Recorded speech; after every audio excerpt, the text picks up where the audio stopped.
días. En la entrevista del día de hoy hablaremos de la ansiedad, que es un concepto que se nombra y se escucha frecuentemente en la sociedad, pero que por ahí aporta mucho entender bien exactamente en qué consiste. Para ello nos ayudará la licenciada Beatriz Gil Bóveda, quien es psicóloga, cuenta con 10 años de experiencia y es especialista en liderazgo, en ansiedad y también en terapia cognitivo-conductual.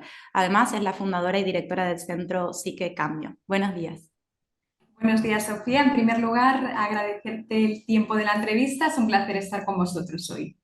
Muchas gracias. Aprovecho para preguntarle entonces en qué consiste exactamente la ansiedad.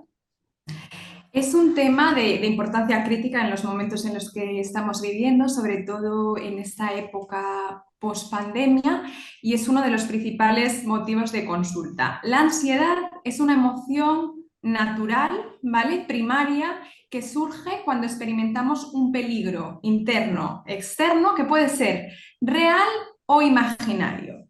Entonces, las personas que nos estén escuchando se pueden preguntar, pero entonces la ansiedad ¿es buena? ¿Es mala? La verdad es que la ansiedad tiene su utilidad. Es una emoción muy antigua que a nuestros ancestros les sirvió y de mucha utilidad, ya que tiene una función adaptativa de supervivencia. Entonces, en la época de las cavernas nos ayudó a huir, ¿no? Cuando aparecía el león, tiene una doble respuesta, que en inglés es fight or fly, lucha o huida. Mm. Entonces, la respuesta es que la ansiedad en sí es útil, ¿vale? Porque tiene dos funciones principales. Uno, avisarnos de un posible peligro y dos, prepararnos para reaccionar y resolver la situación. ¿Qué pasa aquí? Que la ansiedad puede ser normal, ¿vale? Cuando cumple estas funciones, ¿no? que hemos comentado y nos prepara, ¿vale? Para asumir nuevos retos, hacerle frente pues, a estas situaciones cotidianas. Por ejemplo, vamos a poner ejemplos prácticos, pues hacer una presentación en público, tener una primera cita, cambiarnos de trabajo, si tenemos familia, hijos, pues llegar, ¿no? Pues, es decir, hacer nuestras actividades diarias, el trabajo, los niños, la planificación de casa. Esto tiene un punto adaptativo.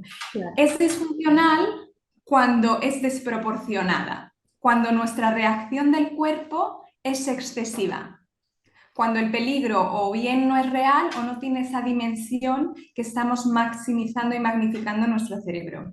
¿Y cuándo podemos detectar eso para empezar a cambiarlo? ¿Cuándo lo podemos detectar?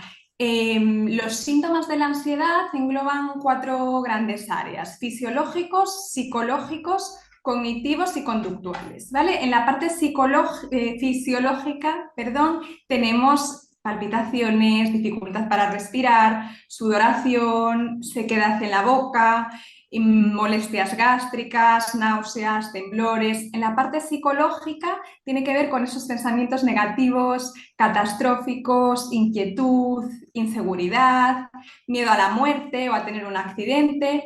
En los cognitivos, ¿vale? Esto es lo que conocemos como secuestro de la amígdala. La amígdala es el centro del cerebro que se encarga de la gestión de las emociones.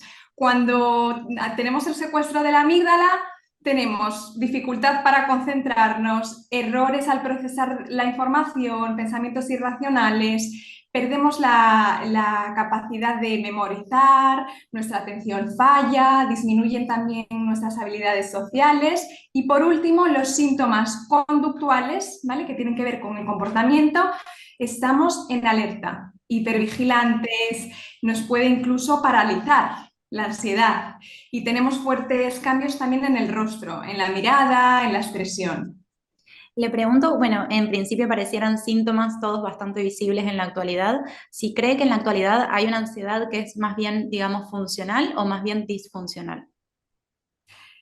Mm, claro, aquí entramos en características de la personalidad, porque cada persona pues tenemos un temperamento, una personalidad y también unas necesidades vitales en función de nuestro rol, cómo se configura nuestro entorno familiar, etcétera. Pero diría que es muy importante detectar el trigger, el desencadenante que nos hace funcionar así y después hacer un abordaje integral, multidisciplinar para poder sobrellevarla y sobre todo manejarla. Teniendo en cuenta los síntomas que mencionaba recientemente, le consulto si hay diferentes tipos de ansiedad y, por ejemplo, cómo podemos detectar cuando esa ansiedad va más allá, ejemplo, los ataques de pánico. Sí, efectivamente, dentro de los trastornos de ansiedad, según el DSM-5, se engloban en 5 grandes áreas.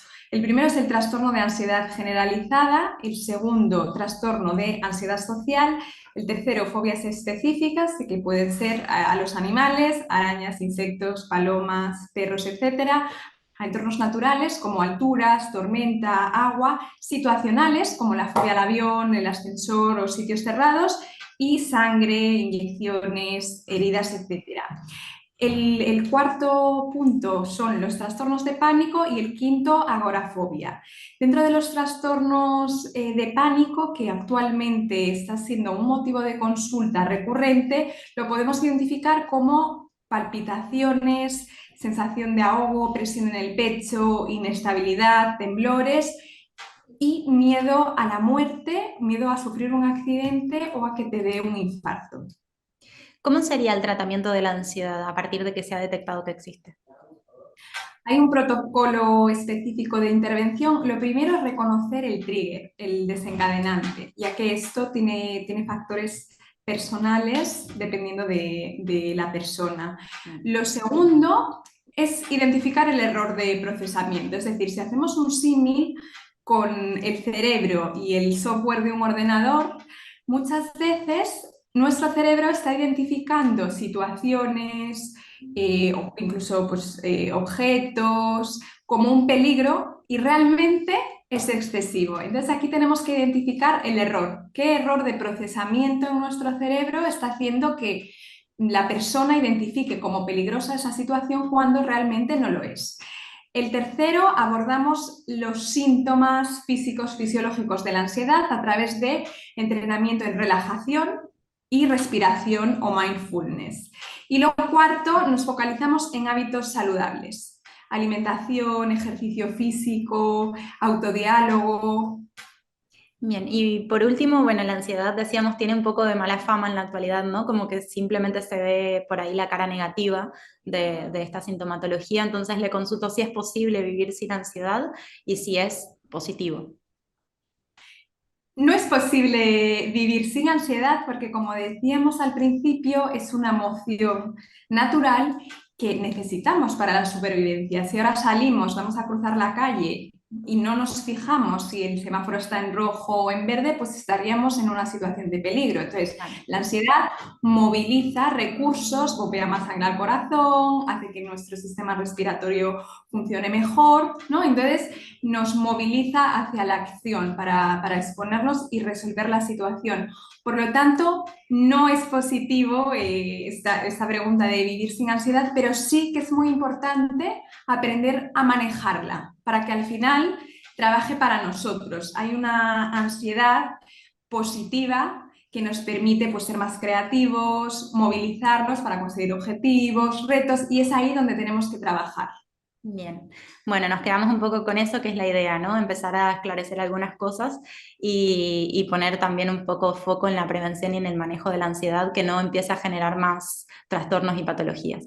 Le agradecemos a la doctora Beatriz Gil Bóveda y para aquellas personas que tengan un poco más de dudas acerca de esta u otras cuestiones relacionadas con la psicología, pueden consultar el perfil. Muchas gracias. Muchas gracias, Sofía.